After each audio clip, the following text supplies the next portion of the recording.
வணக்கம். நான் உங்கள் பாரதியின் செல்லம்மா. இன்னைக்கு ஒரு ரொம்ப சுவாரஸ்யமான ஒரு உண்மை கதையை தான் பார்க்க போறோம். ஆமாங்க, உங்களுக்கு யானை பிடிக்குமா? என்ன திடீர்னு சம்மந்தமே இல்லாம வந்து யானை பிடிக்குமான்னு அப்படின்னு கேக்குறீங்களா? ஏன்னா இன்னைக்கு நம்ம பார்க்க போற கதை ஒரு யானை டாக்டரை பத்தியதுங்க. நான் சொல்லும் போதே கணிச்சிருப்பீங்க. ஆமா, ஜெயமோகன், எழுத்தாளர் ஜெயமோகன் ஐயா அவர்கள் எழுதிய யானை டாக்டர் பத்தி தான் நம்ம இன்னைக்கு பார்க்க போறோம். இது வரைக்கும் இந்த கதையை நிறைய பேர் படிச்சிருப்பீங்க, யார் சொல்லவாது கேட்டிருப்பீங்க. இன்னைக்கு என் குரல்ல நான் சொல்றேனே, ஒரு தடவை கேளுங்களேன். நம்ம கதையோட ஹீரோ யாருன்னு பார்த்தீங்கன்னா, முக்கியமான ஹீரோ யாருன்னு பார்த்தீங்கன்னா டாக்டர் கிருஷ்ணமூர்த்தி. ஆனால் அவரை பற்றி யார் சொல்கிற மாதிரி இந்த கதை அமைஞ்சிருக்கு அப்படின்னா, ஒரு IFS, அதாவது இந்தியன் ஃபாரஸ்ட் சர்வீஸில் இருக்கக்கூடிய ஒரு ஆஃபீஸர் இந்த கதையை சொல்கிற மாதிரி அமைஞ்சிருக்குங்க. ரொம்ப இன்ட்ரெஸ்டிங்காக கொண்டு போயிருக்காங்க. ஆனால் இதில் என்ன ஒரு முக்கியமான விஷயம் அப்படின்னா, இது உண்மை. இப்போ அதாவது ஜெயமோகன் ஐயா எழுதிய பல புத்தகங்களில் இந்த உண்மைகளை அடிப்படைப்படுத்தி அவர் சந்தித்த சில மனுஷங்களை பற்றி எழுதியிருக்கக்கூடிய கதையில் அந்த வரிசையில் வந்தது தான் யானை டாக்டர். இப்போது நம்ம ஹீரோ இருக்கார் இல்லையா, அவர் வந்து ஒரு நாள் அவரோட ரூமில் தூங்கிக்கிட்டு இருக்கும்போது காலையில் ஒரு பெல் அடிக்குதுங்க, டெலிஃபோன் பெல் அடிக்குது. அது எப்படின்னா, அது ஒரு வனப்பகுதியில் உள்ள ஆஃபீஸில் தான் அவர் தங்கி இருக்காரு. அவரோட கெஸ்ட் ஹவுஸ் இருக்குது. அங்கெல்லாம் எப்படின்னா வனம், அதாவது காடுகள் நிறைந்த பகுதி இல்லையா, அங்கே இருக்கும்போது அவருக்கு ஃபோன் அடிக்கும்போது காலையில் எடுக்கிறதுக்கே எரிச்சலாக இருக்குது. ஏன்னா அங்கெல்லாம் நைட்டு 7 மணிக்கெல்லாம் இருட்டிடும்.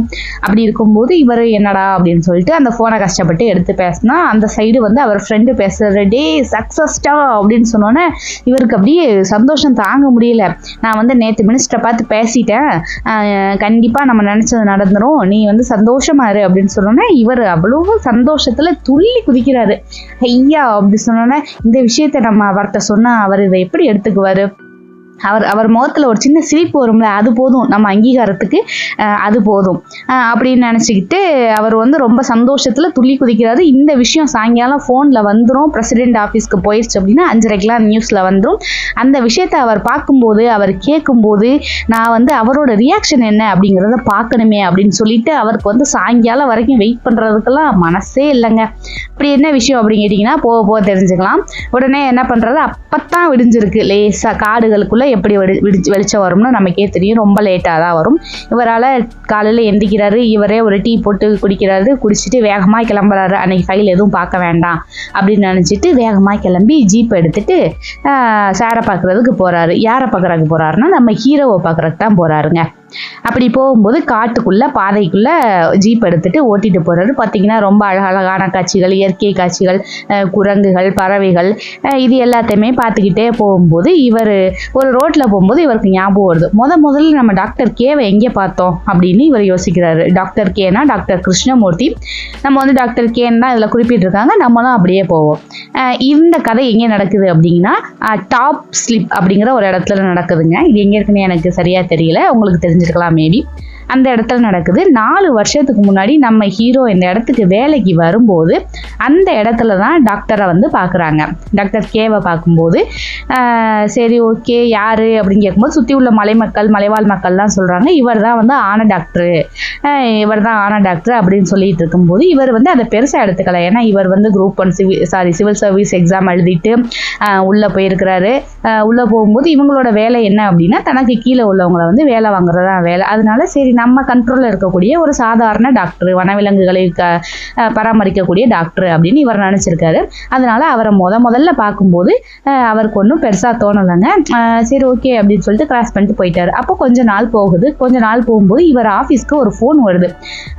ஃபோன் வந்தபோது அந்த ஃபோனை எடுக்க அவர் ட்ரை பண்ணும்போது அந்த ஃபோன் கட் ஆயிடுது. அப்போ அந்த பியூன் வந்து அந்த ஃபோனில் என்ன விஷயம் வந்துச்சு அப்படிங்கிறத சொல்கிறாரு. சார், இந்த மாதிரி ஒரு யானை இறந்து போச்சான், அது அழுகி கிடக்குதான், அதை போஸ்ட்மார்ட்டம் பண்ணிக்கிட்டு இருக்காங்க, உங்களை உடனே வர சொன்னாங்க. DSRO அங்கே உள்ள ஆஃபீஸர்ஸ் எல்லாம் போயிட்டாங்க, உங்களையும் உடனே வர சொல்கிறாங்க அப்படின்னு சொன்னேன்.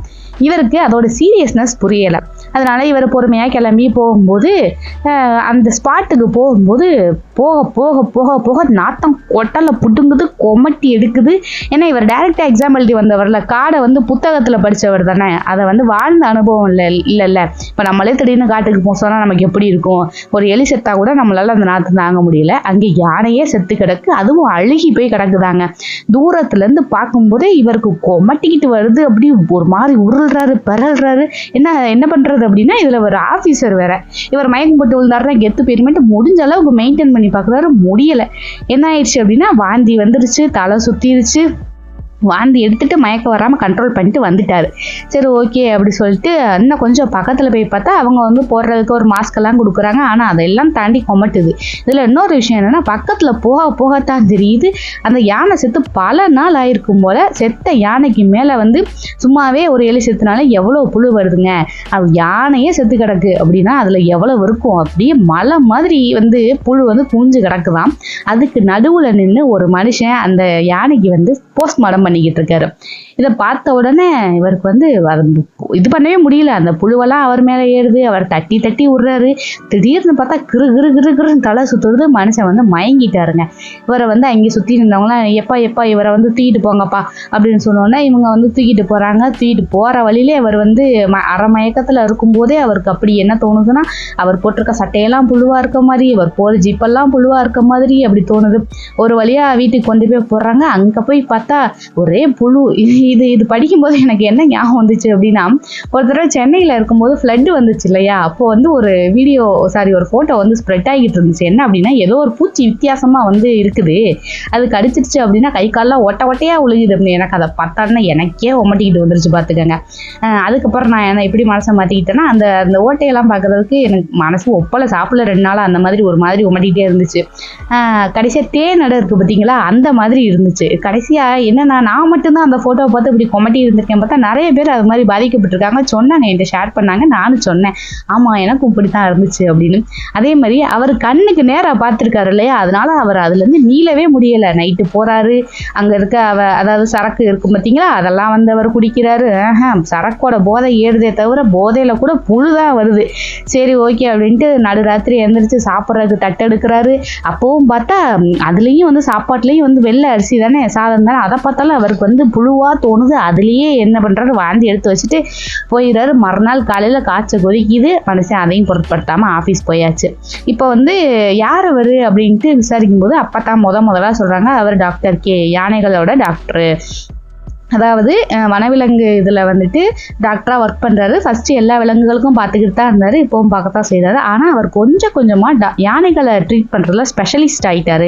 அதனால அவர் எல்லாரும் யானை டாக்டரு அப்படின்னு சொல்கிறாங்க. இது வரைக்கும் இவர் வந்து நிறைய யானைகளுக்கு வந்து பிரசவம் பார்த்துருக்காரா, நிறைய யானைகளுக்கு வந்து சடலங்களை வந்து சவப்பரிசோதனை, அதாவது இந்த போஸ்ட்மார்ட்டம் பண்ணியிருக்காராம். நிறைய யானைகளுக்கு வந்து அந்த நமக்கு இப்போ மெட்டல்ஸ் எல்லாம் வைக்கிறாங்களே அந்த மாதிரிலாம் வச்சுருக்குறாங்க அப்படின்லாம் சொல்லும்போது இவருக்கு கேட்க கேட்க கேட்க கேட்க அவர் மேலே ஒரு சின்ன ஒரு க்ரஷ் வருது, ஒரு மரியாதை வருது. சரி ஓகே அப்படின்ட்டு அதே மாதிரி இந்த டாக்டர் கே எழுதின புத்தகத்தை தான் இப்போ வரைக்கும் வனத்துறையில் வச்சு யானைகளை எப்படி பராமரிக்கிறது அப்படிங்கிற கைடாகவே வந்து யூஸ் பண்ணிக்கிட்டு இருக்காங்களாம். இவரை பற்றி நிறைய ஆவணப்படங்கள்லாம் வந்திருக்கு அப்படிலாம் சொல்லும்போது சரி ஓகே எப்படியாவது இவரை மீட் பண்ணணும் அப்படின்னு இவர் நினைக்கும் போது, என்ன இருந்தாலும் இவர் ஆஃபீஸர் இல்லையா, இவருக்கு கீழே தான் அவர் வேலை பார்க்குறாரு இல்லையா. இப்போ நம்மளே வச்சுக்கோங்களேன், திடீர்னு ஐஏஎஸ் ஐட்டம் வச்சுக்கோங்களேன், நம்ம தகுதியிலேருந்து இறங்கி வரதுக்கு நமக்கு மனசு ஒருத்தம் இல்லையா, அதே மாதிரி தான் நம்ம ஹீரோக்கும் ஒருத்துது. எப்படியாவது அவரை மீட் பண்ணிட மாட்டோமா, பேச மாட்டோமா, இயல்பாக ஒரு வாய்ப்பு அமைஞ்சால் நல்லா இருக்குமே அப்படின்னு யோசிக்கிறாங்க. ஆனாலும் வந்துட்டு அந்த மாதிரி வாய்ப்பு வர மாதிரி தெரியலை. அப்போ ஒரு நாள் என்ன இருக்குது அப்படின்னா, இவர் வந்து நைட்லாம் வந்துட்டு இந்த வனவிலங்குகள் தானே, ஆஃபீஸர் தானே, வனவிலங்குகள்லாம் வந்து யாரும் வேட்டையாடுறாங்களா என்னன்ட்டு இவரே வந்துட்டு ரவுண்ட்ஸ் எல்லாம் போய்கிட்டு இருப்பாராம். அப்படி இருக்கும்போது ஒரு நாள் மறுபடியும் எதேச்சியாக அவரை சந்திக்கிறாங்க. அவர் சிரிக்கிறாரு. ஆனால் இவருக்கு டாக்டரை பார்த்தோன்னா மறுபடியும் அந்த புழு ஞாபகம் தான் வருது. ஐயோ புழு அப்படின்ட்டு இவர் வந்து சிரிக்கக்கூட இல்லையா. அவர் போனதுக்கப்புறம் தான் அவர் என்ன பண்ணுறாரு, ரியலைஸ் பண்ணுறாரு, ஐயோ சிரிக்கக்கூட இல்லையே, என்ன நினச்சிருப்பாரு நம்மளை பற்றி அப்படின்னு யோசிக்கிறாரு. அதுக்கப்புறம் வந்துட்டு அந்த பியூன் இருக்காங்க இல்லையா, அவர் தான் சொல்கிறாரு, சார் அவர் வந்து ரொம்ப நல்ல டாக்டர் சார், இவரை பார்க்குறதுக்குன்னே மலைவாழ் மக்கள் இருக்காங்க இல்லையா, அவங்கெல்லாம் வந்துட்டு டெய்லி போவாங்க, உடம்பு சரியில்லை அது இதுன்னு போவாங்க. ஆனால் உண்மையான காரணம் என்னன்னு கேட்டிங்கன்னா, அவர் கொடுக்குற டீக்கும் பிஸ்கட்டுக்கும் தான் போவாங்க. அப்படின்னா அதுதான் மதிப்பு கூடுது. அப்போ எவ்வளோ நல்ல மனுஷனாக இருக்காரு அப்படின்னு சொன்னோன்னே, ஆமாம் மனுஷங்களுக்கும் அவர் தான் வைத்தியம் பார்க்குறாரு. என்ன அவ்வளோ பெரிய யானைக்கே வந்து வைத்தியம் பார்க்குறாரு, இத்தினோண்டு மனுஷ பயலுகனாங்க, எங்களுக்கு வைத்தியம் பார்க்க மாட்டாரா? ஆனால் என்ன இன்னொரு விஷயம்னா, அவர் கைராசி டாக்டர் சார். அவர் என்ன சொன்னாலும் வந்து என்ன செஞ்சாலும் நமக்கு உடனே கேட்டுக்கிறோம். அதனால நாங்கள் அவரை வந்து கைராசி டாக்டர் அப்படின்னு சொல்லுவோம் அப்படின்னு சொன்னோன்னே, சரி ஓகே அப்படின்ட்டு இதெல்லாம் கேட்டுட்டு இவர் டாக்டர் வந்து இப்படி இருப்பார் அப்படி இருப்பான்னு இவரே ஒரு இமேஜினேஷன் பண்ணிக்கிட்டு ஒரு நாள் காரில் போகும்போது இயற்கை காட்சியை பார்த்துக்கிட்டே போகும்போது கொஞ்சம் இறங்கி நின்று பார்ப்போமே அப்படின்ட்டு இறங்கி நின்று எங்கேயோ பார்க்கும்போது தெரியாமல் ஏதோ ஒரு செடி இவர் மேலே நம்ம ஹீரோ மேலே பட்டுறதுங்க. பட்ட உடனே அது என்னன்னா செந்தட்டி போல, காட்டில் உள்ள செந்தட்டி போல. அது என்ன ஆயிடுச்சுன்னா படன்னு அரிப்பு திகுன்னு மனுஷனுக்கு எரியுது. சரி ஓகே அப்படின்னு சொல்லிட்டு மாரிமுத்து அப்படின்னு சொல்லிட்டு அவங்க பியூனை கூப்பிட்டுட்டு இந்த மாதிரி எனக்கு ஏதோ பட்டுருச்சு, ரொம்ப இதாகுது, டாக்டர்கிட்ட போகணும் அப்படின்னு சொன்னோன்னே இவர் வந்து டவுன் ஆஸ்பத்திரிக்கு போகணும்னு சொன்னால், சார் டவுன் ஆஸ்பத்திரிலாம் ரொம்ப தூரம், நம்ம யானை டாக்டர்கிட்டே காமிச்சிருவோம் அப்படின்னு சொன்னால் இவருக்கும் அதுதான் சரி அப்படின்னு பாடுது. சரி ஓகே அப்படின்ட்டு யானை டாக்டரை பார்க்குறதுக்கு போகிறாங்க. அப்போன்னு பார்த்தீங்கன்னா அந்த டாக்டர் வந்துட்டு ஏதோ ஒரு மான்கள்லாம் பிடிச்சி வச்சு அதோட தினம் நிலம் மலம் இது எல்லாத்தையும் வந்து ஆராய்ச்சி பண்ணிக்கிட்டு இருக்காங்க. இவருக்கு அவரை பார்த்தோன்னா மறுபடியும் ஐயோ புழுன்னு தோணிக்கிட்டே இருக்குங்க. அப்போது வந்து இவர் வந்து என்ன சொல்கிறாரு, என்னாச்சு அப்படிங்கிறதுனே, ஒன்றும் இல்லை டாக்டர் ஐயா, இந்த மாதிரி செந்தட்டி காட்டு செந்தட்டி பட்டுருச்சு, அதுதான் வந்து நமக்கெல்லாம் பழக்கம், ஐயாவுக்கு பழக்கம் இல்லைல்ல அப்படின்னு மாரிமுத்து அந்த பியூன் வந்து சொல்கிறாருங்க. இப்படி சொன்னோன்னா, ஆமாம் ஒன்றும் இல்லை சரியாக போயிடும், இந்த உலகத்தில் வந்து ரொம்ப ஆழமான தியானம் எது தெரியுமா? வலிகளை கவனிக்கிறது தான். அது வந்து ஒரு நல்ல பழக்கம், அது வந்து ஒரு ஆழ்நிலை தியானம். உங்களுக்கு வந்து இப்போ நான் வலி நிவாரணி போட்டாலும் 1 ஹவரில் சரியாகணும், போடலைனாலும் 1 ஹவரில் சரியாயிரும் அப்படின்னு சொன்னேன். இல்லை வலி நிவாரணிலாம் வேணாம் அப்படின்னு சொன்னோன்னே சரின்ட்டு அவங்களோட பழக்கம் அங்கேருந்து ஆரம்பிக்குதுங்க. 2 பேரும் ஒவ்வொருத்தங்களும் பேசுகிறாங்க, புரிஞ்சுக்கிறாங்க, நிறைய புத்தகங்களை பற்றி பேசுகிறாங்க. ஆனால் எப்படி பேசுனாலும் அந்த மனுஷன் எங்கே சுற்றினாலும் 4வது லைனில் யானையை பற்றி பேச ஆரம்பிச்சிருவாராம். அப்போது பேசிக்கிட்டே இருக்கும்போது இவர் வந்து டீ போட்டு கொடுக்குறாரு. டாக்டர் கே வந்து டீ போட்டு நம்ம ஹீரோவுக்கு கொடுக்கும்போது இவருக்கு வந்து வாங்கிடுறாரு. வாங்கின உடனே இவருக்கு எப்படிலாம் யோசனை வருது அப்படின்னா, ஐயோ என்னடா அது, இவர் கையில் அன்னைக்கு பூரா புழு இருந்துச்சே, இன்னைக்கும் இருக்குமோனா, கிட்டத்தட்ட யானை செத்து 1 மாதம் ஆகுது. அதுக்கப்புறமும் இவர் வந்து யோசிச்சுக்கிட்டு இருக்காரு. இப்போ வேற மானோட இதெல்லாம் இது பண்ணிக்கிட்டு இருந்தாரு, இவர்கிட்ட வாங்கலாமா வேண்டாமான்னு ஒரு ரொம்ப சங்கோஜத்தில் ஒரு அருவறுப்பில் வாங்கி டீயை மடக்குன்னு அவரே வேகமாக குடிச்சோன்னா டாக்டர் கேக்கே சிரிப்பு வந்துடுது. சிரிப்பு வந்துட்டு அவர் கேட்குறாரு, நீங்கள் அன்னைக்கு போஸ்ட்மார்ட்டம் பண்ணும்போது மயக்கம் போட்டு விழுந்தீங்க தானே அப்படின்னு கேட்டோன்னே, அப்போ தான் இவருக்கு புரியுது, ஓ இவர் மனசையும் படிப்பார் போல் அப்படின்னு சொன்னோன்னா, ஆமாம் எனக்கு புழுனா பயம், ஒரு அருவறுப்பு, அதனால தான் எனக்கு வந்து மனசு ஒப்பலை அப்படின்னு சொன்னோன்னே உடனே டாக்டர் கே சொல்கிறாரு, இது அவங்களுக்குன்னு இல்லை நமக்கும் சொல்கிற மாதிரிக்கு சேர்த்தே கேட்டுக்கிறங்க. என்ன இது இப்படிலாம் நினைக்காதீங்க. புழு அதாவது நம்ம வீட்டில் ஒரு வண்டு இருக்கும் தெரியுமா, அந்த மாம்பழத்துக்குள்ளலாம் ஒரு வண்டு இருக்கும் தெரியுமா, அது நம்ம வீட்லேயும் இருக்கும் தெரியுமா அப்படின்ட்டு, ஆமாம் அப்படின்னு நம்ம ஹீரோ சொல்கிறாருங்க. சொல்லும்போது அந்த வண்டோட குழந்தைகள் தான் வந்து கைக்குழந்தைகள் தான் வந்து இந்த புழுக்கள். வண்டு வந்து தாய் அப்படின்னா இது வந்து கைக்குழந்தை, அவ்வளோதான். புழுக்களுக்கு என்ன தெரியும்? தவளை தெரியும். அதோட முக்கியமான ஒரே வேலை என்ன? சாப்பிட்றது. அதை எப்படி உங்களால் வெறுக்க முடியுது அப்படின்னு கேட்டோன்னே இவரோட பார்வையே மாறிடுச்சு. ஆமாம்ல, இதுகளை போய் நம்ம ஏன் வெறுக்கிறோம் அப்படின்னு சொல்லிட்டு, உலகத்தில் உள்ள எல்லா உயிர்களும் மனிதனை விட வசந்தது தான், எல்லாமே குழந்தைகளுக்கு ஒப்பானது தான் அப்படின்னு டாக்டர் கே இவரோட பார்வையை மாற்றி விடுறாரு. அதனால இவருக்கு என்ன ஆகுது அப்படின்னா, சரி ஓகே அப்படின்ட்டு இன்னும் கொஞ்சம் நாள்ல அவர் கூட ஃப்ரெண்ட் ஆகிட்டு, இவரும் இப்போ வந்து புழுவை வந்துட்டு கையில் எடுத்து பேசுறது என்ன, கையில் எடுத்து கொஞ்சறது என்ன, எந்த அளவுக்கு மாறிட்டாரு அப்படின்னா, அந்த இதை எடுத்து செல்லக்குட்டி பூக்குட்டி அப்படின்னு கொஞ்சற அளவுக்கு தோணுதான். பாருங்க எப்படி இருந்த மனுஷன் புழுவை பார்த்தாலே பயந்து ஒன்ன மனுஷனை வந்து இந்த டாக்டர் கே ஃப்ரெண்ட் ஆனதுக்கப்புறம், அவரோட பழக ஆரம்பிச்சதுக்கப்புறம் அவரோட பார்வையே மாற்றி விட்டுருக்காரு பாருங்க. இந்த டாக்டர் கேக்கு இலக்கியங்களை எல்லாம் அபாரமான ஈடுபாடு உண்டாங்க. அதை பற்றி இவங்க 2 பேருமே வந்துட்டு நிறைய தடவை டிஸ்கஸ் பண்ணுவாங்களாம். இதுலேயும் ஸ்பெஷலி வந்து டாக்டர் கேக்கு யாரை ரொம்ப பிடிக்கும் அப்படின்னா, கவிஞர் லார்ட் பைரனை வந்து ரொம்ப பிடிக்குமா. அவரை பற்றியான வாக்குவாதம் சொல்கிற மாதிரிங்க, அவரை பற்றியான உரையாடல்கள் வந்து இவங்க 2 பேருக்குமே நிறையா இருக்குமா. இப்போது ஒரு நாள் என்ன ஆகுது அப்படின்னா, டாக்டர் கேயும் இவங்களும் ஒரு நாள் காட்டுக்குள்ளே வந்து போய்கிட்டு இருக்காங்க, ஜீப்பில் போய்கிட்டு இருக்காங்க. ஐஎஃப்எஸும் நம்ம டாக்டர் கேயும் போய்கிட்டு இருக்கும்போது திடீர்னு ஒரு சென்னாய் வந்து வழிமறிக்குது. நாய்கள்லேயே ரொம்ப ரொம்ப அபாயகரமானது என்னதுன்னு கேட்டிங்கன்னா சென்னாய். திடீர்னு டாக்டருக்கே நிப்பாட்டு அப்படின்னு சொன்னோன்னே நிப்பாட்டிட்டு பார்த்தா கொஞ்சம் தூரத்தில் வந்து சில சென்னாய்கள் வந்து கூடி நிற்கிது. அதாவது இது எப்படி இருக்குது அப்படின்னா, இவரை வந்து பார்க்கணும் அப்படின்னு பேஷண்ட்ஸ் வெயிட் பண்ணுவாங்க இல்லையா, அது மாதிரி அந்த சென்னாய்கள் வெயிட் பண்ணுற மாதிரி தோணுது. இவர் வந்து நீ இங்கேயே இரு, இங்கே ஏதோ நடந்திருக்கு, ஒன்று அவங்க தலைவனுக்கு அடிபட்டிருக்கணும், இல்லை ஏதோ ஒரு சென்னாய் வந்து குட்டி போட்டுட்டு பிரசவ வழியில் வந்துட்டு எந்திரிக்க முடியாமல் இருக்கணும், நான் போய் பார்த்துட்டு வரேன்னு இவர் இறங்க போகும்போது இவருக்கா பயம், ஹீரோக்கா ஐயோ வேண்டாம் அப்படி சொன்னோன்னா சென்னாய்கள் ரொம்ப ஆபத்தானது, அதனால நீங்க வேண்டாம்னு சொன்னோன்னா இல்லை சென்னாய்கள் வந்து நாய்கள் வந்து உயர்தரமான பிறப்பு, நீ ஒன்றும் பயப்படாத, நீ அமைதியாரு, என்ன நடந்தாலும் பக்கத்துல வராத அப்படின்னு சொல்லிட்டு இவர் என்ன பண்றாரா, உள்ள கொஞ்சம் தூரம் காட்டுக்குள்ள போனோன்னா அந்த சென்னாய்கள் 6 சென்னாய்கள் இருக்கும். 6 சென்னாய்களும் இவரை வந்து சுத்தி வளைச்சிருச்சு. சரி ஓகே அவ்வளவுதான், என்னமோ நடக்க போகுது அப்படின்னா அதுல ஒரே ஒரு சென்னாய் மட்டும் முன்னாடி வந்து இவரை மோந்து பார்க்குது, இவரை சுத்தி வருது அப்படின்லாம் சொல்லி என்னென்னமோ பண்ணி அவர்கிட்ட வந்து எப்படின்னா கடைசியா சரண்டராகி படுத்துருச்சு. அதாவது எப்படின்னா, தயவு செஞ்சு எங்களுக்கு ஹெல்ப் பண்ணுங்களேன் அப்படின்னு சொல்ற மாதிரி இருந்துச்சான் அது கெஞ்சுறது. அப்புறம் அதே சென்னாய் எந்திரிச்சு அவரோட காலன்னைக்கு கையன்னைக்கு என்னோட வா அப்படின்னு கூட்டிட்டு போற மாதிரி அவரே சுத்தி வந்தோன்னா அவர் அதை புரிஞ்சுக்கிட்டு அது பின்னாடியே போறாரு. என்னன்னு பார்த்தா அங்க ஒரு சென்னாய் வந்து அடிபட்டு கிடக்குது. அந்த சென்னாய்க்கு வந்து வைத்தியம் பார்க்கறதுக்கு தான் இது கூப்பிட்டுருக்குது. பாருங்க எவ்வளவு அழகா ஒரு நாய் வந்து ஒரு டாக்டர்கிட்ட கன்வே பண்ணி அவர் அதை புரிஞ்சுக்கிட்டு போறாரு. பாருங்க அவர் வந்து மனுஷங்களை படிச்சதை விட விலங்குகளை வந்து நம்பி விலங்குகள் கூட போறாரு. மனுஷங்கள் வந்து நம்பி போக முடியுமா எங்கேயாவது, ஆனா விலங்குகளை நம்பி போகலாம் அப்படிங்கிற மாதிரி இருக்குல்ல இந்த காட்சி.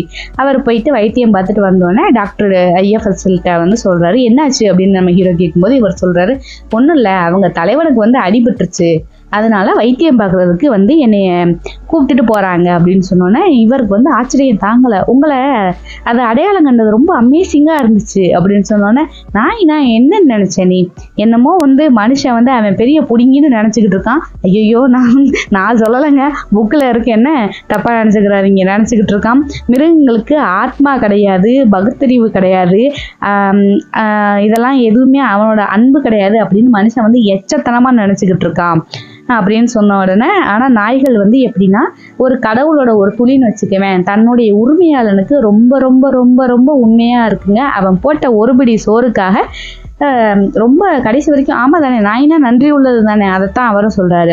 அதாவது அப்படி சொல்லும் போது இவருக்கு எப்படி தோணுச்சான், ஐஎஃப்எஸ்க்கு வந்து எப்படி தோணுச்சான், நாய் சொல்லுதான், நீ தான் நான் தான் நீ வந்து இறைவனுக்கு, நீ வந்து யாரை நம்புறியோ இல்லையோ இறைவனை நம்புறல்ல, அந்த இறைவனுக்கு நிகரா என்னைய நம்பலாம், ஏன்னா இறையெனப்படுவது ஒன்று உண்டென்றால் அது ததும்பி சொட்டிய ஒரு துளிதான் நான் அப்படின்னு அந்த நாய் சொல்ற மாதிரி இருந்துச்சாங்க.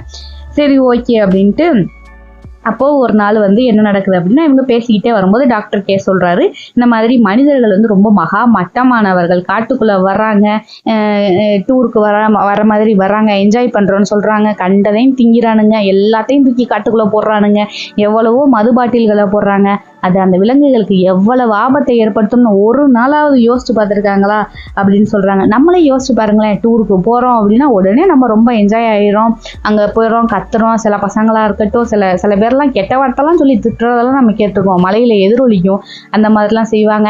இந்த இடத்துக்குள்ள போகக்கூடாது அப்படின்னு வந்து ரெஸ்ட்ரிக்ஷன் போட்டிருந்தாங்கன்னா அதெல்லாம் தாண்டி போவோம். அன்னைக்கு நம்ம சந்தோஷமா இருக்கணும், அதைத்தானே பார்க்குறோமே தவிர சுற்றி உள்ள அங்கேயே வாழக்கூடிய விலங்குகளுக்கு நம்ம வந்துட்டு அமைதியை கெடுக்கிறோமே, அதுகளோட நிம்மதியை பறிக்கிறோமே, உணவுகளை அழிக்கிறோமே, வாழிடத்தை வந்து பால்படுத்துறோமே அப்படின்னு நமக்கு என்னைக்காவது தோணியிருக்கா? அதே மாதிரி தான் அதை வந்து கோபமாகவே டாக்டர் வந்து இவருக்கு வந்து பதிவு செய்கிறாரு. இதை கேட்கும்போது அவருக்கும் கோபம் வரத்தான் செய்யுது. நம்மளும் வந்து காட்டுக்குள்ளே எவ்வளவோ பேரை ரொம்ப செக் பண்ணி தான் அனுப்புகிறோம், ஆனால் இருந்தாலும் மது பாட்டில்கள் வந்து பூஞ்சு தான் கிடக்குது, நம்ம என்ன பண்ணுறது அப்படின்ட்டு இவரும் வந்துட்டு சொல்லிக்கிட்டு இருக்கும்போது அப்போ டாக்டர் சொல்கிறாரு, ஒரு யானை கால் வந்து ரொம்ப ரொம்ப சாஃப்டானது, ஆனால் இவங்க போட்டு போகிற அந்த மது பாட்டில்லாம் வந்து அதோட காலில் ஏற்றி அதுகளை வந்து 5 நாள்ல சாகடிச்சிடும் தெரியுமா அப்படின்னு சொல்லும்போது இப்படியா பேச்சுவார்த்தை போய்கிட்டு இருக்கும்போது ஒரு நாள் முதுமலையிலேருந்து ஆள் வராங்க. வந்துட்டு என்ன சொல்கிறாங்க அப்படின்னா, அந்த மாதிரி முதுமலையில் ஒரு யானைக்கு வந்து பீர் பாட்டில் குத்தி இருக்குது, ஏதோ குத்தி இருக்குது, கால் வந்து பயங்கரமாக வீங்கி இருக்குது, யானை கூட்டம் பக்கத்துலேயே விட மாட்டேங்குது, அங்கே உள்ள மலைவாழ் மக்கள் இதை கண்டுபிடிச்சு சொல்லியிருக்காங்க, உங்களை கூட்டிகிட்டு வர சொல்லி அங்கேருந்து ஆர்டர் வந்திருக்கு அப்படின்னு சொன்னோன்னே டாக்டருக்கு என்ன பண்ணுறது, அவரோட டீமு நம்ம ஐஎஃப்எஸ் எல்லாரையும் கூட்டிக்கிட்டு முதுமலைக்கு போகிறாங்க. போனால் அங்கே உள்ள லோக்கல் மக்களை கூட்டிக்கிட்டு போகும்போது என்ன ஆகுது அப்படின்னா அந்த இடத்த கண்டுபிடிச்சிடுறாங்க. ரொம்ப தூரத்துலேருந்தே யானை வாசம் வருது. சரி அப்படின்ட்டு பக்கத்தில் நெருங்கி நெருங்கி நெருங்கி போகணும் அப்படின்னா டாக்டருக்கே ஒரு ஸ்டேஜுக்கு மேலே நீங்கள் எல்லாரும் நில்லுங்க அப்படின்னு சொல்லிட்டு இவர் மட்டும் அந்த யானை கூட்டத்துக்கு நடுவில் போகும்போது ஒரு யானை வந்து இவரை மிரட்டி பார்க்குது, தலையை ஆட்டி பார்க்குது, போ போ அப்படின்னு சொல்லி பார்க்குது. ஆனால் இவர் வந்து என்ன பண்ணுறாரோ அசையாமல் நிற்கிறாருங்க. அப்படி அசையாமல் அமைதியாக அந்த யானை முன்னாடி நான் வந்து உன்கிட்ட சரணடைஞ்சிட்டேன், ஒரு கடவுள்கிட்ட வந்து பக்தன் சரணடைஞ்சிட்டேன் அப்படின்னு சொல்கிற மாதிரி நிற்கிறாருங்க. அந்த யானை என்ன பண்ணுது, அவரை உத்து பார்க்குது, ரொம்ப நேரம் பார்க்குது. ஒரு பல மணி நேரம் கடந்திருக்குமா, பல மணி நேரம் அவரையே பார்க்குது. பார்த்த உடனே அவர் வந்து ஸ்மெல் பண்ணி பார்த்துட்டு சரி இவரை வந்து நமக்கு ஹெல்ப் பண்ணத்தான் வந்திருக்காரு அப்படின்னு நினச்சிட்டு அது என்ன பண்ணிடுது அப்படின்னா அங்கேருந்து விலகி போயிடுது. மற்ற யானைகள் எல்லாருமே வந்துட்டு அங்கேருந்து விலகி கொஞ்சம் தூரத்தில் போய் நின்று இவரை வாட்ச் பண்ணுறாங்க. இவர் வந்து யானைக்கு எப்படி நம்மளோட கூட்டத்தாளுக்கு எப்படி வைத்தியம் பண்ண போகிறாங்க அப்படின்ட்டு. அப்புறம் வந்து இவர் வந்து மயக்க ஊசியை செலுத்திட்டு டீம் எல்லாரையும் பக்கத்தில் வர சொல்கிறாரு. வர சொன்னோன்னே பார்த்தா நினச்ச மாதிரியே அவங்க அந்த யானையோட காலில் பீர் பாட்டில் தான் குத்திருக்கு. அதை உருகுனா அப்படி ஒரு சலம் வருதான். நினச்சி பாருங்க எப்படி இருக்கும். சின்னதாக ஒரு முள்ளு குத்துனாலே நமக்கு தாங்க முடியலையே, பாவம் இல்லை. அந்த யானைக்கு பீர் பாட்டிலே காலுக்குள்ளே முழுசாக போயிருக்குது, அதுவும் உடஞ்சி போயிருக்குது. அப்படிங்கிறப்ப வேதனை எப்படி இருந்திருக்கும். அந்த மனுஷனுக்கு பாருங்களேன். அதாவது மனுஷனுக்கு சேவை செய்கிறத விட விலங்குகளுக்கு சேவை செய்கிறது தான் என்னை கேட்டால் அப்போல்லாம் வந்து கடவுளுக்கு நிகரானது ஒப்பானது. அவர் திட்டிக்கிட்டே வைத்தியம் பண்ணுறாராம். என்ன மனுஷ பயலுக இவங்க அப்படின்ட்டு கண்ட மெடிக்க திட்டிக்கிட்டு இந்த பாட்டில் எடுத்துட்டு சதையெல்லாம் வெட்டி வெட்டி வெட்டி வெட்டி எடுத்துட்டு அந்த பீர் பாட்டில் உள்ளதெல்லாம் எடுத்துட்டு அந்த புழுக்கள் எல்லாத்தையும் சுத்தம் பண்ணிட்டு நல்லா பஞ்சு வச்சு மருந்து அடைச்சு எல்லாம் அந்த வச்சு காலில் கட்டிட்டு கடைசியாக அந்த வெள்ளை வந்து கலர் வந்து யானைக்கு பிடிக்காது அப்படிங்கிறதுனால கொஞ்சம் சதை அந்த ஈரமண் இருக்குது பார்த்தீங்களா, சேத்து மண், அதெல்லாம் எடுத்து அது மேலே பூசிட்டு கொஞ்ச நேரத்தில் மயக்கம் தெளிஞ்சிரும் அப்படின்ட்டு சொல்லிட்டு வந்துடுறாரு. வந்த உடனே அது என்ன ஆயிடுச்சு, எல்லா யானைகளும் வந்து இவருக்கு நன்றி சொல்கிற மாதிரி வந்து தன்னுடைய பிளிரர்களை எல்லா யானைகளும் அப்படி பிளிரிட்டு தேங்க்ஸ் அப்படின்னு சொல்கிற மாதிரி இருந்துச்சான். சொன்ன உடனே சரி ஓகே அப்படின்னு சொல்லிட்டு இவர் அதை எதையுமே கவனிக்காமல் நல்லா இருந்தால் சரி அப்படிங்கிற மாதிரி சொல்லிட்டு இவங்கெல்லாம் திரும்பி வந்துட்டாங்க. சரி இவர் கேட்குறாரு இப்படி பண்ணிட்டாங்களே, இது வந்து எத்தனை நாளில் சரியாயிரும் அப்படின்னா ஒரு 15 நாளில் சரியாயிரும், ஒன்றும் இல்லை அப்படின்னு சொல்கிறாங்க. சென்னை திரும்பி ஊருக்குள்ளே வந்தாச்சு. இப்போ இதெல்லாம் எப்போ நடக்குது அப்படின்னா இந்த விருதுக்கு வந்து கிடைக்க போகுது, ஏதோ ஒன்று காலைல ஃபோன் வந்துச்சு இல்லையா, அது கிடைக்க போகுதுன்னு சந்தோஷத்தில் இவர் வந்து டாக்டர் கேயை பார்க்கணும்னு நினச்சிட்டு இவர் வீட்டுக்கு வர்றாருலையே, இதெல்லாம் நினச்சி பார்த்துக்கிட்டே வீட்டுக்கு வர்றாரு. வீட்டுக்கு வந்துட்டார். வந்த உடனே என்னடா சத்தம் கேட்குது அப்படின்னு சொல்லிட்டு எட்டி பார்க்கும்போது டாக்டர் கே வந்து எட்டி பார்க்கும்போது இவர் தான் ஃப்ரெண்டு வந்திருக்காரு அப்படின்னு சொன்னா வாசல்ல செல்வான்னு ஒரு யானையை வந்து கட்டி போட்டு வச்சிருக்கிறாங்க.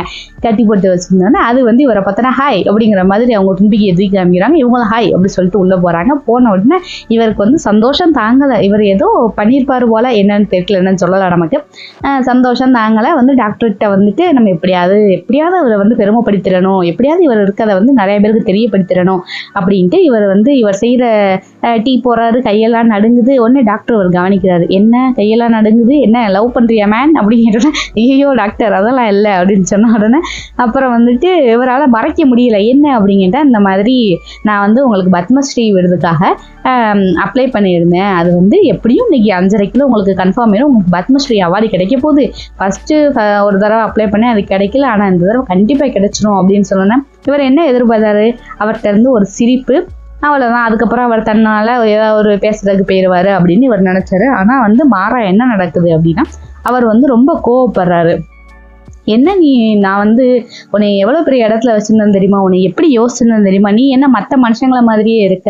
இங்கே உள்ள ஆஃபீஸர்ஸ் எல்லாம் இங்கே இருக்க வரைக்கும் தான் காடு விலங்கு இதெல்லாம் பற்றி பேசிக்கிட்டு இருப்பாங்க. ஆனால் இதை விட்டு வெளியில் போயிட்டாங்க அப்படின்னா இந்த காடுங்கிறது அவங்களுக்கு ஒரு பேப்பர், அவ்வளோதான். தன்னோட பேப்பருக்கு கீழே தான் அந்த காடெல்லாம் இருக்குது அப்படின்னு நினச்சிக்கிறாங்க. நீ வந்து எங்கேயோ டெல்லியில் இருக்க ஒரு பிரதமருக்கும் இவங்களுக்கும் உனக்கு வந்து அடையாளம் தெரியும்னு நீ ஆசைப்படுறியே, அந்த வெளியில் நிற்கிறான் பத்தியா செல்வா, அவனுக்கு உன்னை அடையாளம் தெரிஞ்சு வச்சுக்குவேன். நீ தான் அந்த உலகத்திலே மிகப்பெரிய சொந்தங்கள் நிறைந்த ஒரு மனுஷன் தெரியுமா. இந்த செல்வா எல்லார்ட்டையும் எவ்வளோ அன்பா பழகுவான் தெரியுமா. உன் பிரதமர்கிட்ட போய் இப்போ அந்த செல்வா கிட்ட போய் நீ என்ன சொன்ன, பத்மஸ்ரீயா என்னமோ சொன்னியே, அந்த அவார்டு எனக்கு கொடுத்துட்டாங்க, நீ இனிமேல் வந்து என்கிட்ட மரியாதையாக தான் நடந்துக்கணும் அப்படின்னு சொன்னால் அவனுக்கு அது புரியுமா. இந்த உலக உயிர்களில் இந்த விலங்குகள்கிட்ட நீ சம்பாதிக்கிற அன்பு அதுக உன்னை அடையாளம் கண்டுக்குது பற்றியா, அதுதான் உனக்கு கிடைக்கிற உண்மையான மதிப்பு அப்படின்னு நான் நினைக்கிறேன். நீ என்னன்னா போயும் ஒரு பேப்பரில் கொடுக்குற விருதுக்காக போய் என்னை ரெக்கமெண்ட் பண்ணிட்டேன் அப்படின்னு சொல்லிட்டு அப்படின்னு சொன்னா இவருக்கு படபடன்னு ஆயிடுது. இல்லை இல்லை, நான் வந்து உங்களை பெருமைப்படுத்தணும் அப்படிங்கிறத தாண்டி என் காலத்தில் ஏன் சமகாலத்தில் இப்படி ஒருத்தர் இருக்காரு அப்படிங்கிறத என்ன மாதிரி இளைஞர்களுக்கு நான் தெரியப்படுத்தணும்னு நினச்சேன். நீங்கள் வந்து என்னைய மட்டும் சொல்கிறீங்க இல்லையா, அந்த உலகத்தில் எத்தனையோ இளைஞர்கள் வந்து பிறக்கிறாங்க, வளர்றாங்க, எல்லாரும் எப்படி டியூன் பண்ணி விட்றாங்க? யோசிங்க, கொஞ்சம் யோசிங்க. நம்ம எல்லாரும் எப்படி டியூன் பண்ணி விட்றாங்க? ஸ்கூலுக்கு போகணும், நல்லா படிக்கணும், காலேஜுக்கு போகணும், நல்லா படிக்கணும், வேலைக்கு போகணும், நல்லா சம்பாதிக்கணும், யாருக்கோ வேலை பார்த்து கொடுக்கணும், எதுக்கோ வேலை பார்த்து கொடுக்கணும், கிடைக்கிற காசை வச்சு மாதம் மாதம் இஎம்ஐ கட்டணும், குடும்பத்தை ஓட்டணும், பிள்ளையை பெற்றுக்கணும், அதுக்கப்புறம் அந்த குழந்தைங்களை மறுபடியும் அதுகளை நம்ம டியூன் பண்ணணும், படிக்கணும், வேலைக்கு போகணும், இப்படியா டியூன் பண்ணிக்கிட்டு இருக்கோம். இப்படித்தானே ஓடிக்கிட்டு இருக்கு. அப்போது இப்படி உள்ள மனுஷங்கள்கிட்ட இப்படி உண்மைக்குமே வந்து மிருகங்கள் மேலே மிகுந்த அன்பு கொண்ட ஒரு மனுஷன் இருக்காரு. இதுதான் வாழ்க்கை, இதுதான் சந்தோஷம் அப்படின்னு ஒரு வாழ்க்கை இருக்குங்கிறத நான் காமிக்கணும்ல. அதை வந்து இப்படி ஒரு அவார்டு மூலமாக ரெகக்னைஸ் பண்ணாதானே அந்த இளைஞர்களுக்கு புரியும் அப்படின்ட்டு இவர் படன்னு புரிஞ்சுத்தானோ மனசில் உள்ளதெல்லாம் கொட்டிட்டார். ஏன்னா அவர் கோவப்பட்டார் இல்லையா, அதனால சொன்ன உடனே டாக்டர் கேக்கு சிரிப்பு வந்துடுது. சரி போதும் ஷேக்ஸ்பியர் நிப்பாட்டு அப்படின்னு சொல்லிட்டு, சரி வா நம்ம செல்வாவை அடுத்த கேம்புக்கு கூட்டிகிட்டு போனவா அப்படின்னு சொன்ன உடனே சரின்ட்டு இவருக்கு வந்து மனசு உள்ள எல்லாத்தையும் கொட்டிட்டார்ல, அவர் நம்மளை தப்பா நினைக்கல, நம்ம நினைச்சதை கன்வே பண்ணிட்டோங்கிற ஒரு சந்தோஷம் வந்துருச்சுல. சரி ஓகே அப்படின்ட்டு கேம்புக்கு போகலாம் அப்படின்ட்டு செல்வாவை கூப்பிட்டுட்டு மேலே வண்டியில் ஏறுறாங்க. செல்வாவுக்கு செம குஜாலிட்டி, எப்படா கூட்டிகிட்டு போவாங்கன்னு வெயிட் பண்ணியிருப்பான் போல். அதனால சரி ஓகே அப்படின்ட்டு செல்வாவை கூட்டிகிட்டு அவங்க கேம்புக்குள்ளே போகிறாங்க. கேம்புக்குள்ளே போகும்போது என்ன ஆகுது அப்படின்னா, செல்வா ஃப்ரெண்ட்ஸு எப்படி கேம்புனா எப்படி இருப்போம், செல்வா ஃப்ரெண்ட்ஸ் எல்லோரும் டே மச்சான் வங்கியா அப்படிங்கிற மாதிரி அவங்க எல்லாரும் வான்ட்டு இது பண்ணவும் செல்வாவுக்கும் குஜால் ஆயிடுச்சு. அவங்களும் வந்து என்ன பண்ணுறாங்க அப்படின்னா, யானையும் என்ன பண்ணுது அப்படின்னா ரொம்ப ஜாலியாக போகுது. இவங்க வந்து டாக்டர் வந்து கேம்புக்கு போனாங்க அப்படின்னா அந்த ஒவ்வொரு யானையும் பரிசோதித்து அவங்களோட ரிப்போர்ட் என்ன அப்படிங்கிறதெல்லாம் தயாரித்து கொடுக்குறது தான் அவரோட வேலை. அதை வந்து ரொம்ப சிறப்பாக செய்கிறாரு. எல்லா யானைகள்கிட்டையும் வந்து கொஞ்சம் குழாவுறாரு. எல்லா யானைகளும் வந்து தன்னை வளர்த்த ஒரு தகப்பன் வந்தா, இல்லை தன்னோட ஃப்ரெண்டு வந்தா, தன்னுடைய வீட்டில் ஒருத்தர் வந்தால் எப்படி விளையாடுவோம், ரொம்ப நாள் கழிச்சு ஒருத்தரை பார்த்தா நமக்கு எப்படி சந்தோஷம் வரும், அப்படி விளையாடுதுங்க. இதெல்லாம் பார்க்கும்போது இவருக்கு என்ன சொல்கிறது அப்படின்னே தெரியலை. அப்படி ஒரு நெகிழ்ச்சி நினச்சி பாருங்களேன். ஒரு வந்து பேச தெரியாத ஒரு 5 அறிவு கொண்ட, 3 அறிவு கொண்ட, 2 அறிவு கொண்ட உயிர்கள் வந்து நம்மக்கிட்ட வந்து ஒரு உறவாடும் போது, ஒரு அன்பை காட்டும்போது எப்படி இருக்கும்? ஒரு மனுஷன் வந்து ஒரு அன்பை காமிக்கிறான், சிரிக்கிறான் அப்படின்னா ஒரு பின்னாடி ஏதோ இருக்குமோ அப்படின்னு நமக்கு யோசிக்க தோணும். ஆனால் இதுகள்லாம் நம்ம மேலே அன்பாக இருக்கும்போது ஒன்றும் இல்லை, நம்ம வளர்க்குற நாய்க்குட்டி நம்மக்கிட்ட குழஞ்சு வரும்போது நமக்கு எவ்வளோ ரிலாக்ஸாக இருக்குது. நம்ம எவ்வளோ ஸ்ட்ரெஸ் இருந்தாலும் எவ்வளோ இதாகிறோம். அப்படி இருக்கும்போது காட்டையே ஆளக்கூடிய அரசன் அப்படின்னா யானைன்னு வந்து இவர் சொல்கிறாரு. நம்மளும் அப்படியே எடுத்துக்கலாம், ஒன்றும் பிரச்சனை இல்லை. அந்த யானைகள் வந்து ஒரு அன்பா குலைவா பாசத்தோடு விளையாடும் போது நமக்கு எவ்வளோ சந்தோஷமா இருக்கு. அவர் வந்து பேசுறதுக்கு வாய் இல்லாமல் அந்த ஐஎஃப்எஸ் வந்துட்டு கண்ணீர் வழிய வந்து சந்தோஷமா பார்த்துக்கிட்டு இருக்காரு. இதுக்கிடையில என்ன ஆகுது அப்படின்னா, ஃபோன் வருதுங்க. ஃபோன் வந்துட்டு அந்த ஃப்ரெண்டு சொல்கிறாரு, டே மச்சான் நம்மளை ஏமாற்றிட்டாங்கடா, இந்த மாதிரி அந்த மினிஸ்டர் வந்து வேறு யாரோ பேரை வந்து கொடுத்துட்டாங்கடா, இந்த தடவை நம்ம டாக்டருக்கு அவார்டு கிடைக்கலடா அப்படின்னு சொன்னோன்னா இவருக்கு வந்து பயங்கர சோகமாயிடுதுங்க. நம்ம இவ்வளோ தூரம் போராடினமே கடைசியில் இவருக்கு கிடைக்கலையே அப்படின்னு சொல்லிட்டு கேம்ப்லேருந்து அதே சோகத்தோடு இவங்க கிளம்பி போய்கிட்டு இருக்கும்போது, இப்போ வந்து என்ன மேம் நீ வந்து சோகமாக இருக்கு அப்படின்ட்டு டாக்டர் கேட்கும்போது, இல்லை நான் அவார்டுக்கு அப்ளை பண்ணியிருந்தேன்ல அது உங்களுக்கு கிடைக்கல அப்படின்னு சொன்னேன், எனக்கு தெரியுமே இது கிடைக்காதுன்னு, இதுக்கு போய் அம்புடு சோகமா இருக்க அப்படின்னு சொல்லிட்டு அவர் எழுதின தீசிஸை இவர்கிட்ட காமிக்கிறாரு. இங்கே வர நான் வந்து இதை அடுத்து பப்ளிஷ் பண்ண போகிறேன். இவர் வந்து நிறையா புக்ஸு நிறையா தொடர்கள்லாம் எழுதியிருக்காராம், அறிவியல் தொடர்கள்லாம் எழுதியிருக்காராம். அதே மாதிரி இதையும் நான் பப்ளிஷ் பண்ண போகிறேன், இதில் வந்து படிச்சு பாரு அப்படின்னு சொன்னால் அதில் என்ன இருக்குது அப்படின்னா, முதல்ல இந்த கோயிலில் வளர்க்குறாங்க பார்த்தீங்களா யானைகள், அதைகள்லாம் வந்து தடை பண்ணணும். யானைகள் அப்படிலாம் வந்து காட்டில் சுதந்திரமாக தான் இருக்கணும். இப்போ கோயிலில் பக்தர்கள் கொடுக்கக்கூடிய பிச்சை உணவுகளை வாங்கி தான் அந்த யானையை வந்து வளர்த்துக்கிட்டு இருக்காங்க. முன்னாடி யானைகள் வந்து தேவைப்பட்டுச்சு, அதனால எல்லாரும் வீட்டில் வளர்த்தாங்க. ஏன் அப்படின்னா, இப்போ தஞ்சாவூர் கோயில் இருக்குது பார்த்தீங்களா, அவ்வளோ பெரிய கோயிலை கட்டுறதுக்கே யானைகள் தான் நிறைய உதவி பண்ணியிருக்கு இல்லையா. அப்போது அப்படியான காலகட்டத்தில் யானை தேவை இருந்துச்சு, வளர்த்தாங்க. ஆனால் இன்னைக்கு யோசிங்க, இன்னைக்கு கோயில் திருவிழானா யானையை பார்க்குறோம், 5 ரூபா பிச்சை காசை கொடுத்துட்டு அதுக்கிட்ட ஆசீர்வாதம் வாங்குகிறோம். அதாவது இது படிக்கும்போது எனக்கு என்ன ஞாபகம் வந்துச்சுன்னா, எங்கேயோ ஒரு படித்த கவிதை ஞாபகம் வந்துச்சு, சரியாக ஞாபகம் இல்லை. அதாவது தன் வீட்டை தொலைத்து, சந்தோஷத்தை தொலைத்து, தன் குடும்பத்தை வாழ்க்கையை தொலைத்து கோயிலில் நிற்கிற ஒரு யானைக்கிட்ட ஆசீர்வாதம் வாங்கினா எப்படி வாழ்க்கை நல்லா இருக்கும்னு நினைக்கிற அப்படின்னு கேட்குற மாதிரி அந்த கவிதை முடியுங்க. அதாவது நம்ம மனசு நிறைஞ்சு சந்தோஷத்தோட ஆசீர்வாதம் பண்ணாதான், ஆசீர்வாதம் வாங்கினாதான் அது வந்து நமக்கு நிலைக்கும் இல்லையா? அப்படி இல்லாத ஒரு யானைகிட்ட தன்னுடைய இயல்பை தொலைச்சிக்கிட்டு வாழ்க்கையை தொலைச்சிட்டு நிற்கிற யானைகிட்ட போய் ஆசீர்வாதம் வாங்கினா நீ எப்படி நல்லா இருப்பேன்னு நினைக்கிற அப்படின்னு அந்த கவிஞர் முடிச்சிருப்பாரு. யாரு என்னெல்லாம் ஞாபகம் இல்லை, உங்களுக்கு தெரிஞ்சா சொல்லுங்க. அதே மாதிரி தான் இவரும் வந்து சொல்லியிருக்காரு, அந்த யானைகளை வந்து மாசத்துக்கு ஒரு தடவையாவது 1 மாசம் முழுக்கவாது காட்டுக்குள்ள விட்டு அதுகளை வந்து அது மனசை வந்து ரிலாக்ஸா இருக்கணும். உலகத்திலேயே வந்து ரொம்ப ஸ்ட்ரெஸ்ஸா இருக்கிறது யாருன்னு பார்த்தா அந்த கோயில் யானைகள் தானா. ஏன்னா வந்துட்டு அது ஆமா உண்மைதானே, காட்டிலே சுத்தி வர ஒரு மிருகத்தை கொண்டு ஒரு நாளைக்கு 30 லிட்டர் தண்ணி 200 லிட்டர் உணவு 200 கிலோ உணவு சாப்பிட்ற ஒரு யானையை போய் உண்டை கட்டி கொடுத்து வளர்த்தோம் அப்படின்னா அது ஸ்ட்ரெஸ்ஸா இருக்காதா? இதுல வேற வந்து யானைகளுக்கெல்லாம் சுகர் இருக்கு, நிறைய சுகர் டயபிட்டிஸ் பேஷண்ட்ஸ்லாம் நிறைய பேர் இருக்காங்க, புண்ணு வந்து ஆறவே மாட்டேங்குது. அதனால இதெல்லாம் வந்து நம்ம வந்து குறைக்கணும், அந்த யானைகளை காப்பாற்றணும் அப்படிங்கிற மாதிரி அந்த தீசிஸ்லாம் வந்துட்டு இருக்குது. அதாவது யானையை சுதந்திரமா விட்டுறணும் அப்படின்ட்டு அந்த தீசிஸ் இருக்குது அப்படின்ட்டு அவர் வாசிச்சுக்கிட்டே இருக்காரு. சரி, ஓகே. இதை வந்து என்ன யார்கிட்ட கொடுக்க போறாங்க அப்படின்னா, இது பாரிஸ்ல ஜூக்கு இதே மாதிரி நான் ஒரு ரிப்போர்ட் அனுப்புனேன். அதுலேருந்து தான் இதை வந்து நான் தயாரிச்சிருக்கேன். இதுக்கப்புறம் இதே மாதிரி நான் இன்னொரு இதுக்கு அது எந்த யூனிவர்சிட்டின்னு தெரியல, அவங்க சொன்னாதான் நம்ம தமிழ்நாடு கவர்மெண்ட் கேட்கும், நான் அவங்களுக்கு வந்து அனுப்ப போறேன் அப்படின்னு சொன்னாங்க. இப்படி பேசிக்கிட்டே இருக்கும்போது வீடு வந்தது. வீட்டில் இறங்கிடுறாங்க. இறங்கிட்டு ரொம்ப லேட் ஆயிடுச்சு, நீ என் கூடயே தூங்குவேன் அப்படின்னு சொன்னோன்னா சரி ஓகேன்ட்டு இவர் வந்து அவங்களும் தூங்குறாங்க. தூங்கும்போது திடீர்னு பார்த்தா நடுராத்திரி ஒரு சத்தம். என்னன்னு பார்த்தா முழிச்சு பார்த்தா டாக்டருக்கே வந்து கோட்டெல்லாம் போட்டு ஸ்வெட்டரெல்லாம் போட்டுட்டு கையில் லைட் இல்லாமல் விளக்கெடுத்து ரெடியா இருக்காரு. என்ன டாக்டர் என்னாச்சு அப்படின்னு கேட்கும்போது, இல்ல ஏதோ யானை வாசம் வருது, ஏதோ பிரச்சனைன்னு நினைக்கிறேன், இல்லாட்டி அவங்க நம்ம ஏரியாக்கெல்லாம் வரமாட்டாங்க, என்னன்னு தெரியல, வா போய் பார்ப்போம் அப்படின்ட்டு போய் பார்க்குறாங்க. கொஞ்சம் தூரம் இருட்டுல குட்டி 2 வயசு இருக்கும் அப்படின்னு சொல்றாருங்க. என்னன்னு பார்த்தா ஒரு முதுமலையில இருந்து அந்த யானைகள் வந்திருக்கு பார்த்துக்கிறங்க. 2 வயசு குட்டி யானைக்கு பீர் பாட்டில் அதே மாதிரி காலில் சொருகி இருக்கு. அதை எடுத்து விட சொல்லி ஹெல்ப் கேட்டு எங்க அங்க முதுமலைக்கு எப்போ போனாங்க, அப்ப அங்க இருந்து இவங்களோட ஏரியாவுக்கு வந்திருந்தாங்க இல்லையா, இங்க வந்து ஹெல்ப் கேட்டிருக்குதுங்க. அவரும் போயிட்டு ட்ரீட்மெண்ட் பார்த்துட்டு சரி ஓகே எத்தனை பேர் இருக்காங்கன்னு தெரியலையே அப்படின்ட்டு, ஏன்னா டார்ச் லைட் அடிச்சா நம்ம வந்து சுத்தி ஏதாவது ஆபத்து இருக்கு அப்படின்ட்டு மற்ற விலங்குகள் பயப்படும் அப்படின்ட்டு டார்ச் லைட் அடிக்கல. அப்போ வந்துட்டு என்ன ட்ரீட்மெண்ட் பார்த்துட்டு சரி எந்திரிச்சு போயிடுவாங்க, காலையில முதுமலைக்கு போயிடுவான்னு சொன்னோன்னே, என்னது முதுமலையா அப்படின்னு இவர் வந்து ஷாக் ஆகுறாரு. ஆமா உனக்கு ஞாபகம் இல்லையா, நம்ம அன்னைக்கு முதுமலைக்கு போய் ஒரு யானைக்கு வைத்தியம் பார்த்தோம்ல, அதுல அந்த மரத்தோரமா ஒருத்தன் குட்டி நின்னான் பத்தியா, எருமை கண்ணு குட்டி சைஸ்ல, அவன் தான் இவனுக்கு அடிபட்டு இருக்கு, இவனை காப்பாற்ற சொல்லி இவங்க சொந்தக்காரங்க எல்லாம் கூட்டிட்டு வந்திருக்காங்க, நல்லா பாரு அப்படின்னு சொன்னோன்னே இவர் உத்து பாக்குறாரு. ஒரு 20 யானை நிக்குதுங்க, நல்லா திமுன்னு. எப்படி இருக்கும், நம்மள மாதிரி யானை இருந்தா அவ்வளவுதான் கழிஞ்சிருவோம். மனுஷன் காட்டுல கொஞ்சம் பழகுனதுனால கொஞ்சம் பயம் இல்லாம இருக்காரு போல. அதோட ட்ரீட்மெண்ட் முடிஞ்சோடனே எல்லா யானைகளும் ஒரு சேர கோரஸா அப்படி பிளிரி அவருக்கு தேங்க்ஸ் சொல்லிட்டு போயிருக்குங்க. இதோட இந்த கதையை முடிக்கிறாங்க யானை டாக்டர்.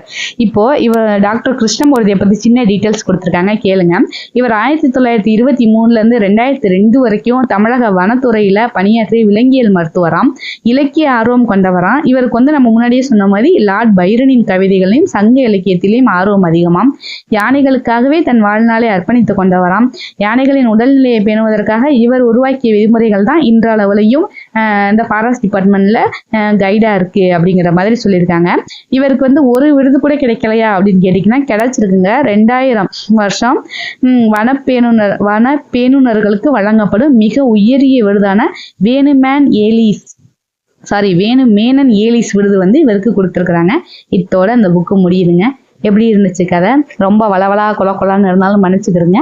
பிடிச்சிருந்துச்சு அப்படின்னா நம்மள மாதிரி உள்ள புத்தக ஆர்வலர்களுக்கு இதை வந்து ஷேர் பண்ணுங்க. நன்றி. அடுத்த புத்தகத்தோட நான் உங்களை சந்திக்கிறேன். நன்றி, வணக்கம்.